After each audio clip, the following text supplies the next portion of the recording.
నమస్తే అవధాని. ఒక సామెత ఉంది తెలుగులో మనకి, మొండివాడు రాజు కన్నా బలవంతుడు అని. సరే, ఇది చాలా సందర్భాల్లో చాలా మంది విషయాల్లో కరెక్ట్. ఇప్పుడు ఆ సామెతకి అనుగుణంగా వచ్చిన ఒక కొత్తది ఏమిటంటే, మొండివాడు రాజు ఒకళ్ళైతే ఇట్ విల్ బి కెటాస్ట్రఫీ, దారుణంగా ఉంటుంది పరిస్థితి. ప్రస్తుతం అమెరికా పరిస్థితి ఇదే. అమెరికాలో అత్యంత మొండివాడు రాజు కూడా అయినవాడు డొనాల్డ్ ట్రంప్. ఇరాన్ ఒక పట్టాన చాలామంది అమెరికా అధ్యక్షులు కొరుగుడు పడలేదు. అండ్ ఇరాన్ మీద దాడి చేసి వాళ్ళని విడిపించుకోవడానికి జరిగిన ప్రయత్నాలు, ఇదంతా అమెరికా అనుభవంలో ఉంది. అటువంటి దేశాన్ని ఓకే అంటే అక్కడ మతనాయకుల చేతిలో రాజ్యం ఉంది, వాళ్ళ చేతుల్లోకి అనవసరాలు వస్తున్నాయి కనుక దాన్ని నిరోధించాలి అనే ఏవో కారణాలు చెప్పి అండ్ ఇరాన్ కలిపి ఆ దేశం మీద దాడి మొదలెట్టాయి. సరే, 2 నెలలు అయిపోయింది. ప్రస్తుతం కాల్పుల విరమణ అనే దాని దగ్గర అది ఆగింది. కానీ ఐ థింక్ ఏప్రిల్ 8 నుంచి ఎప్పటి నుంచో కాల్పుల విరమణ ప్రస్తుతం ఇదవుతుంది. బట్ మొత్తం ఇరాన్ని అమెరికా బలగాలు ఇప్పటికీ చుట్టుపట్టే ఉన్నాయి. నౌకాదళం బయట నుంచి లోపలికన్నా, లోపల నుంచి బయటికన్నా ఏవి రావట్లేదు. అంటే ట్రంప్ ఇంకో మాట కూడా చెప్పాడు, ఎవరైనా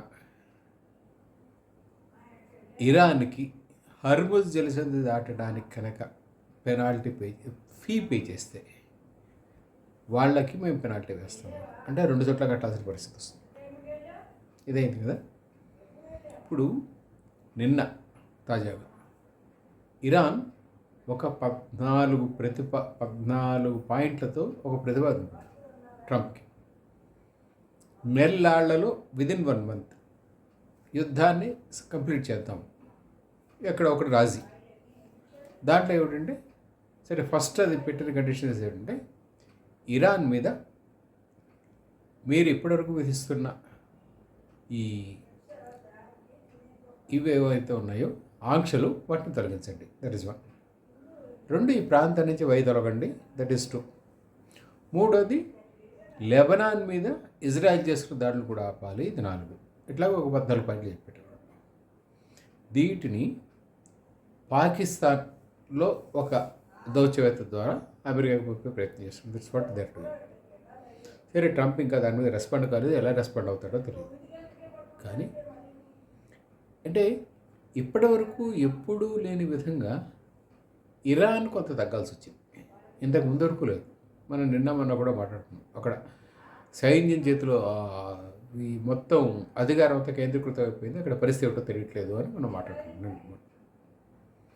ఇప్పుడు ఆ పరిస్థితి ఇంకా కిందకి జారిందా? ఎందుకంటే సైన్యం కూడా ఒక మెట్టు దిగి విదిన్ 1 month ఎట్లాగా రాజీ కుదుర్చుకున్నామని చెప్పడం ఉంది. ఇది చిన్న వ్యవహారం కాదు. అంటే ట్రంప్ చేసింది రైటా తప్ప ఇంకో దేశం మీద అలా దాడి చేయొచ్చా? ఇవన్నీ ఎవరి జస్టిఫికేషన్స్ వాళ్ళకు ఉంటాయి. ట్రంప్ జస్టిఫికేషన్ ట్రంప్ ఉంటుంది, ఇరాన్ జస్టిఫికేషన్ ఇరాన్ ఉంటుంది. ట్రంప్ ఏమంటాడంటే, అతివాదుల చేతిలోకి అణ్వాయుధాలు వెళ్ళిపోతున్నాయి, ఇది ప్రపంచానికి ప్రమాదం, దాన్ని మేము ఒప్పుకోమంటాడు. Is acting like a police. Iran ఏముంటుందంటే, అణుశక్తిని నిర్మించుకోవడం మా right, who are you to stop it? That's what it is. సరే, ఎవరి ఆర్గ్యుమెంట్స్ వాళ్ళు ఉంటాయని మనం ఇందాక అనుకున్న దానికి అనుగుణంగా ఈ 2 పక్షాలు యుద్ధాలు చేస్తున్నాయి. వాస్తవానికి ఇరాన్ చేతికి ఇప్పుడు ఆఫ్ఘనిస్తాన్లో ఏం జరుగుతుంది అంటే, తాలిబాన్ అంతకుముందు వ్యవహరించే శైలికి ఇప్పుడు వ్యవహరించే శైలికి ఎలా తేడా వచ్చిందో బహుశా నాకు తెలిసే రాలేదు. కానీ తాలిబాన్ని ఒక వ్యతిరేక శక్తిగా చూడటం అనేది తగ్గింది. The reason is, 1 is it is in government. 2, except with Pakistan, its relations are good for other nations. అట్లాగే ఇప్పుడు ఇరాన్ కూడా మెల్లిగా పరిస్థితులకు అనుగుణంగా మారే ప్రయత్నం చేస్తున్నట్టు కనబడుతుంది. కానీ ఓవరాల్గా ఏమిటంటే ట్రంప్ అన్నవాడు with all his madness, surely it is madness and temperament and being in the power, మూడు కూడా, ఈ మూడిటి కారణంగా ఇరాన్ని చర్చల వరకు తీసుకురాగలిగాడు. This is something which Americans could not imagine in the last almost 50 years నాకు తెలిసి. ఎందుకంటే 70sలో ఎప్పుడు 78 సంథింగ్ లైక్ దట్ అనమాట, ఎగ్జాక్ట్గా గుర్తులేదు. కానీ అక్కడ ఆయుధుల్లా ఖొమైనీ దీంట్లోకి పవర్లోకి వచ్చాడు, 74 or 78 పవర్లోకి వచ్చాడు. అప్పటి నుంచి అది మత నాయకుల చేతిలో మాత్రం అక్కడ రాజ్యం ఉంది. ఇప్పుడు ఆ మత నాయకత్వాన్ని ఆల్మోస్ట్ ఎరేజ్ చేసి ఇంకొక వర్గానికి నాయకత్వం అప్పగించే ప్రయత్నంలో అమెరికా ఈ ప్రయత్నాలన్నీ చేసింది. So we have to wait what happens.